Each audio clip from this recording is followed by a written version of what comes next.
पिला माने आपणको क्वेश्चन थिला जे जीडीएस जॉब सहित आंध्रा बीएड यह करि परिबे ना नाही बा वैलिड हेबो ना नाही।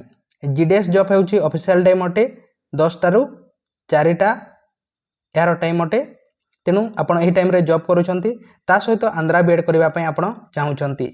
आंध्रा बीएड जदि करूछंती ताहले ताहा जदि डिस्टेंस मोड रो अटे ताहले वैलिड हेबो। जदि ताहा रेगुलर मोड रो अटे बा एहार टाइम हेउची 10 टारू 4 टा एही बोली जदि टाइम अटे जेमति हमर स्टेट बीएड मानकरे थाय सेही बोली टाइम अटे आपण अटेंडेंस पय पैसा दे की करूछंती ताहले ताहा इनवैलिड होई जिवो बोथ रेगुलर होई परिबो नाही एवं डिग्री टी इनवैलिड होई जिवो। तापर जदि आपण शिक्षक होई जाउछंती बा लेक्चर होई जाउछंती ताहले आपणको विरोध रे जदि केही आरटीए फेल करंती बा अन्य समिति किछि करंती ताहले आपण सस्पेंड होई पारंती आपणको चाकरी मध्ये चली जिवो। तेनु यह आंध्रा बीएड टी रेगुलर अटे ताहले इनवैलिड अटे एवं जदि डिस्टेंस मोड अटे ताहले ता वैलिड अटे।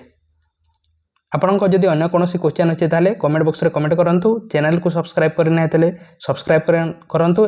Thank you.